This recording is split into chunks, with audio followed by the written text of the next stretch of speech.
Hi there, I'm April Callis-Birchmeier. I'm a certified speaking professional, project management professional, and certified change management professional.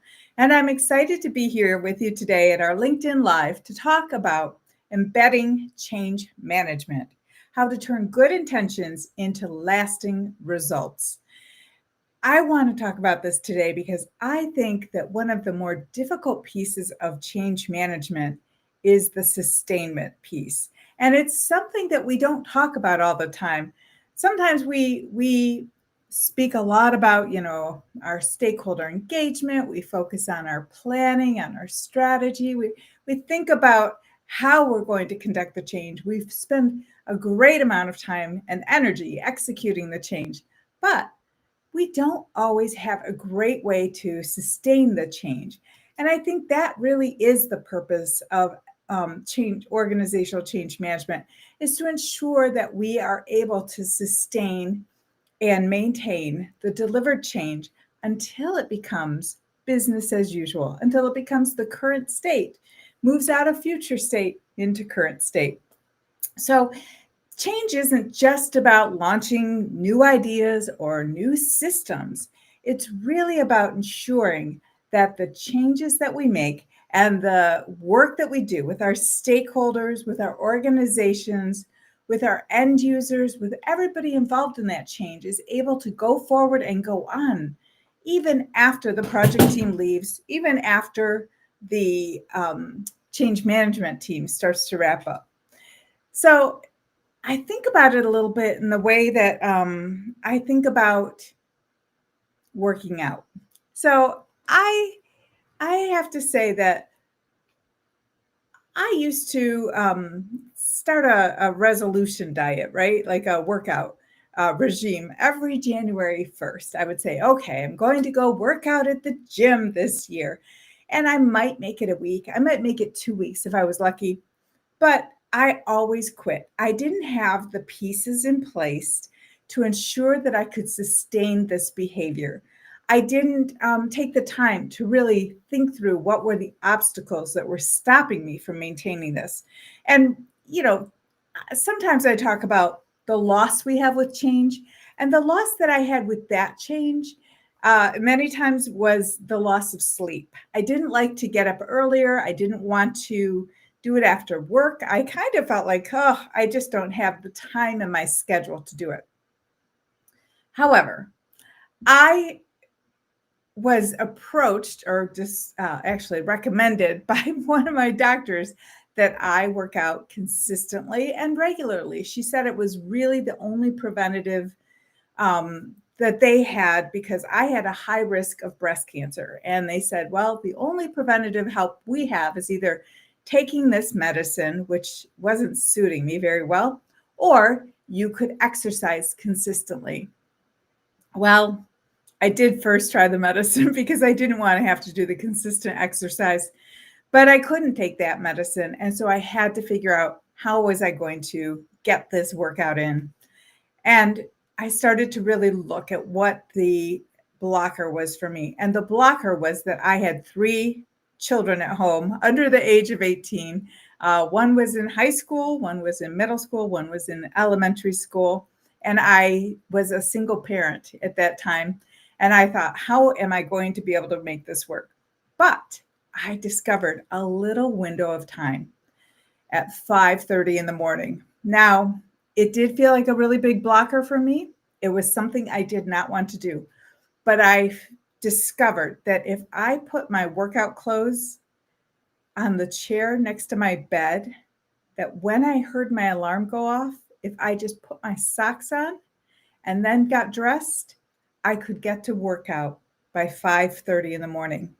And so I went 3 times a week and I was really sore and trying to build a consistent habit. This consistency took a lot of time to build, however, and I did have success because it was summer and I didn't have to get the kids off to school. So it was easier. I could go 5:30 to 6:30 and be home at 6:40 to get them going and get myself ready for work. I did discover that some of my friends in that class said it's easier to go 5 days a week than to try to do the 3 days a week. And I found out they were right. It was just easier to do it all the time than to try to fight the excuses that wanted to come to me when I was trying to do the 3 days a week. And so I ended up doing 5 days a week. I made sure every single evening that I had my keys by the door, my shoes in front of the door, and I had my workout clothes on the chair by my bed. And when the alarm went off, I put on my socks and off I went. Well, I put other things on as well. So this was an example of how I discovered that if we set the conditions, if we create conditions that are optimal for the behavior that we want to achieve, we can make it to that behavior. It's the lack of recognition sometimes that we have. If we have a lack of recognition that we don't have a system in place, then it can fall apart on us very easily. So I think that for me, in this example, the fact that I became consistent, that I was receiving positive reinforcement, not only because I was getting stronger, but I got a T-shirt at the end of every 3-week workout course, which was a big reinforcement for me. And then I started to integrate this into my life as sort of just part of the regular routine of every single day. And that was how I was able to make this good intention into lasting results, because I was able to maintain that 5-day-a-week streak for 11 years. And then now I'm back to my 3 days a week currently. But, I still am in the habit, and I go early in the morning so that I'm kind of waking up as I'm done with my workout. So when we're thinking about how to help turn good intentions into lasting results, I really believe strongly in eliminating barriers, in creating this consistent routine where it's not negotiable, it just happens. There's not a lot of negotiation in my brain, right? I used to negotiate all the time. Oh, I'll be tired. Oh, I don't want to go. Oh, this is cold outside. But I've eliminated a lot of those obstacles through my consistency and through the reinforcement I've received, and have really integrated that into my life. So I also think it's important to measure change to see where we are and see how things are going. And when I think about measuring change, to really ensure that the adoption is happening, I think about you can't manage what you don't measure, right? You can't manage things you don't measure. You have to have a starting point to measure against to see if you're making progress. And many times I think our clients or organizations that we work in, they want to start the change process without having this conversation or this strategy in place about how do we measure this? How do we ensure that we're actually making the progress that we look like we're making? When I was trying to build my workout habit, my workout routine, the gold stars, I would just write a little star on my planner every single time I went. And I liked seeing them all in a row. And I really started to get a little frustrated and upset with myself if for some reason I didn't have a little star. I just drew them in my planner, a little star on that day. If I didn't see that star, I felt like I really had missed out on that whole week. And so I was measuring myself by showing myself every single day what I had done so that I could look back and say, I went 30 days in a row. That was a big deal. So when we're thinking about change, we want to measure things. And there's a couple different ways that we can measure. And it's important to think about these different indicators that we want to look at. We want to look at behavior, right? Behavior change is huge for organizational change management.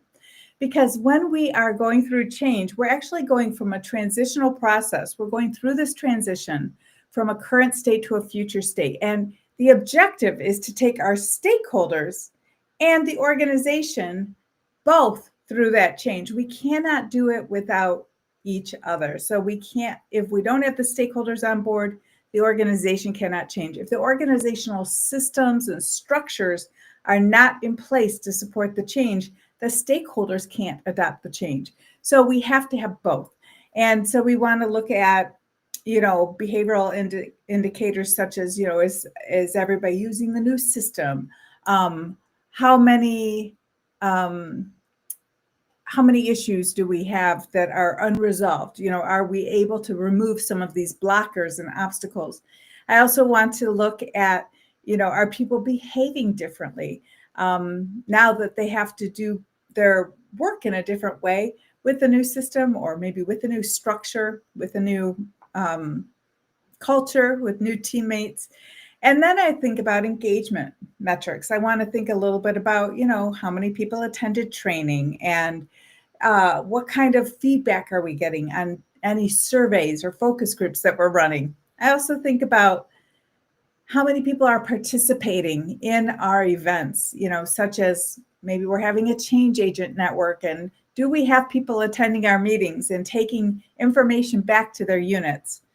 And then I like to think also about business outcomes when I'm measuring. And this is where I really have to look at the change itself in the beginning, up in what I would call our assessment phase, evaluate change impact and organizational readiness phase. I want to figure out, where am I? So I can look and see over the course of the project if we're gaining in efficiency, if we have cost reductions, if we have higher customer satisfaction scores. If I'm in healthcare, I might be looking at my Press Ganey patient satisfaction scores. And I want to know that this change is having an impact. And I want to ensure that we can sustain it, that we can make it stick. So before we go too far down the line, when we are up in that assessment period of evaluating, assessing, I want to look at the baseline measurements of where we are currently, and I want to set targets so that I'm able to measure against those targets and see if we're making the progress that we expect to see. And then I really want a lot of transparency to share this with my stakeholder groups. I want to share this with leaders. I want to share it with managers and supervisors in the organization so that everybody's aware what the stickiness, what the adoption of that change looks like, and how it will feel and look when we get there, when we start to ensure that we're sustaining that change. I also think about, how do we embed things into the organization itself? And I think a lot about the Make It Stick book, which was written by the Heath brothers. Stickiness is a real thing. If you think about it, what's something that kind of sticks in your brain? I think for myself, I always find little sort of nuggets of information that have kind of stuck with me. Things like righty-tighty when I'm trying to screw something together or unscrew it, right? Righty-tighty, lefty-loosey. That sticks. It's something easy to say, easy to remember, and wherever we can, to create this stickiness, these sometimes fun, sometimes just practical, sometimes rhyming, sometimes charming little sayings or ideas or stories about change can really help make the change stick. Because when something is sticky, the idea is appealing and interesting. It kind of, might tweak our sense of humor a bit. We enjoy the funniness of it, or the complete conciseness of that idea or saying or story. And when we have this stickiness in the change that we're doing, by telling the relevant, relatable story of change, it can make a tremendous difference for people who are trying to adopt a change, but get caught in the details of it and cannot remember what the actual benefit is going to be for them. So I want to make sure that I am making things sticky in terms of thinking and talking about them. I also want to make things sticky a little bit in terms of process changes. As I said, with my workout habit, I had to make a process change. I tried the first week or two to find my workout clothes and my shoes and everything in the dark of my room, in the middle of the night, it felt like. And, I'm looking through drawers and pulling things out and saying, oh no, I don't want to wear that. And I'm looking for things instead of being able to just put on my workout gear. So this was a big process shift for me. I had to make sure that every single evening before I went to bed, I had my keys by the door. I had my shoes by the door. I had my workout shoes by the door. And then I had my workout clothes next to my bed. And if I had those things accomplished in the process, I would be able to make it because I had removed those barriers. So I think we can make things sticky when we align the change with current workflows. If we have a current workflow that works great and the change can just fit into it and be aligned with it, so much simpler than if we have to learn something brand new. Also, we have to foster this culture that is valuing adoption and is assuming positive intent, which is something that I really feel that we are not doing frequently anymore. We're not assuming that people are coming to us with positive intent. And when we assume positive intent, and when we think about fostering a culture that really encourages and rewards adoption, that can be tremendously sticky. That can be really helpful. Having recognition is really helpful. I mentioned the t-shirts. Every 3 weeks in my group that I had started to work out with, we had to run a mile at the end of our 3-week session, which kept me awake all night long thinking about. And then we got a t-shirt, and the t-shirt was very cute. They were different every single session. And I lived for those t-shirts. I loved those t-shirts so much. I wore them to work out and then had to throw them away, of course. I think also regular reinforcement and ensuring that we are providing the training or the onboarding or the updating and the support that people need can really make a big difference in how to help people embed the change in the organization so that it becomes business as usual instead of something new that we're trying to deal with, right? We want it to be business as usual. I also think our leaders really matter because our sponsors have to be active and visible and participate in the change. And their cascading leaders, the people who are working alongside them and supporting the change with them, have to also ensure that they are visible and supportive of the change. And this can be really tricky sometimes. Not everybody in leadership thinks the same way. Not everybody is excited about a change, and not everybody feels like they need to support the change. But for the end users, for our stakeholders, and to ensure that we can embed this deeply and get the results that we want out of the change, I think we ask our leaders to please support the change, both in word and deed. So not just saying you support the change, but also allowing people to attend training events, helping them to get the support they need, and removing any obstacles, and making the change sticky by adding it to their normal process that they already do. And then, of course, we have the resistance piece, which it's always going to exist. As humans, we resist change. We don't like to have new things happen to us. Even people who say, oh, I love change. I look forward to things being different every day, which in fact, I have a brand new cohort of trainees, and I feel like they are all change lovers. But I think even when people are naturally oriented to risk and acceptance of change, even those people can become resistant because they don't always feel like they know what's happening, and they don't want to do something wrong. They don't want to be embarrassed. They don't want to be uncomfortable, and they don't want to fail. It's tough for people in organizations to be in a place of resistance when other people aren't, because they feel like they're the only odd man out who's not on board, and they don't want to be seen as resistant, non-cooperative, old school. Nobody wants that.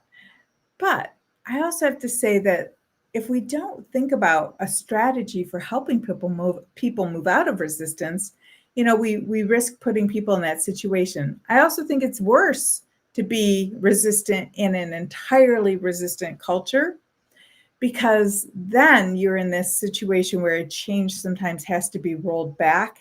It will fail. And there can be a sense of glee about this resistance and failure, but it's very damaging to the organization. There's been a lot of political capital, a lot of time spent, a lot of money spent to try to reach this benefit that we know is coming with this change. And then when we have to kind of backtrack and undo the change or give up on that change, it can be demoralizing, demotivating for everybody, and can really cause long-term damage in the organization. Those people who were enthusiastic about the change feel frustrated and angry with those who were resistant about the change, who are also frustrated and angry they had to go through that. So it's important to make it through resistance and to address resistance so that we can get past it and move into that future state. And so there's a few things we can do on that. One is that we can deal with the why of the resistance. Why are we making this change? And why is it so difficult? And how can I help? By listening, by understanding, not just waiting for my turn to talk, but empathizing, listening, and responding. Not just talking over somebody, but responding to their concern. I think there's an emotional component to change that we must address. We have to talk about the fear and the anger and the grief that comes with change. Because if we don't address these pieces, they simmer. It's like a pot sitting on the back burner. The heat's low, but it's just simmering the whole time. And it's not getting any better if we don't really understand and listen and support people as they adopt a new mindset, adopt a new behavior set. It's important to support them. I think also we want to reinforce the benefit that we're going to receive of this change, because every change has a benefit or we wouldn't be doing it. Now, not everybody will feel the benefit. And I would never say that you will feel the benefit if you're, sometimes the end users don't sense the benefit. Sometimes the benefit's at a higher level in the organization, such as in the financial side of things, and they're not going to necessarily feel it directly. However, when we know there's a benefit of the change, and when we can tell a story that's helpful and relevant, relatable to people going through this change, it can make such a difference in making it sticky and helping to sustain it. So focusing on the successes that we have, helping people see tangible improvements in front of them can make a big difference in this change. And then I think also we want to help people keep some things, but close the door on old practices and not feed them. This reminds me of when I worked on a large ERP project. There was a report that a department had, and it was called Kevin's report. And Kevin's report had been built maybe 12 years earlier. And Kevin was long gone from the university where we were implementing this ERP. He had left probably 10 years earlier, but this was still his report. And it was passed down from person to person to person, Kevin's report. And even when we brought a new system on board and they were supposed to run reports from the new system, what would happen is they would run the new system report and then they would run Kevin's report, because Kevin's report felt safe, felt comfortable, and it felt like they could see everything the way they wanted to see it. And the new report that was coming out of the system wasn't quite the same as Kevin's report, couldn't completely duplicate it. But when we started to close down Kevin's report and say, this report is no longer accurate because it's not accessing the actual data any longer, this is running off of an old memory of a system that is now gone. And the new report is actually the accurate report. And how can we start to make sure that we draw parallels between what we learned from Kevin's report and what's on this new report? We were finally able to close the door on the old practice, on the old report, and move people into that new change, which became business as usual. And it was so much more accurate. Once they were able to kind of say goodbye, I mean, I thought about maybe we needed to have a funeral for Kevin's report. I could not get rid of this thing. But once we said goodbye to Kevin's report and they were able to see the new report without thinking about the old one, they became convinced that the new report had much better data for them. They really actually could see their business so much more easily by looking at the new report. So removing these options or removing some sort of fallback system, that our shadow system that is kind of hanging on, sometimes can be difficult, but it can be really important in breaking through that resistance, because once we broke that love with Kevin's report and they were able to see the new report with the new eyes, we were able to move out of that resistance and into sustaining this change. So when I think about measuring, when I think about, reinforcing and embedding the change, and when I think about addressing resistance to the change, I know that people are concerned about, what do we do if our leadership support fades, or my leader is sort of lacking in their visibility and their activity around the change, or what can I do if I'm trying to measure adoption and I find that we're not moving things forward? There are so many questions, and many times you have to go dig those answers up. You have to go find those answers to help embed this change in the organization. And sometimes it's difficult, like putting an old report into its, final resting state. And sometimes it can be simple by really being upfront and honest with leaders who might not recognize that they're not supporting the change in the way that we think would be beneficial to their stakeholders and to their end users. So I think that when we are embedding change in our organizations, we have to be very, very intentional. We have to measure how we're doing. We have to look at alignment in the culture, and we have to think about reinforcing and supporting that change going forward.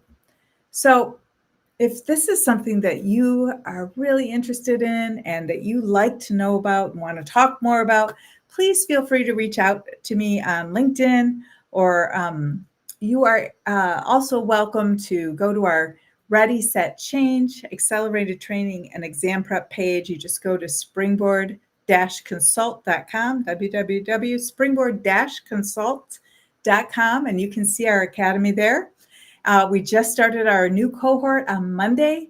I'm thrilled to have such a fantastic cohort and looking forward to helping them learn how to embed change, because good intentions are good, but good intentions alone will not create lasting change. You have to be intentional with your actions. You have to measure this change as you're going along, and you have to spend the time to really understand and break through that resistance to help people move from that current state to the future state in a way that they can sustain, in a way that embeds the change so it becomes business as usual, and in a way that feels like we have not damaged our culture, but rather have grown it in a really wonderful way by making change stick and by embedding that change for lasting results. So thank you so much for joining me today. I hope this is helpful to you. I will see you in 2 weeks and talk with you more about organizational change management and how to be ready for change. Thanks.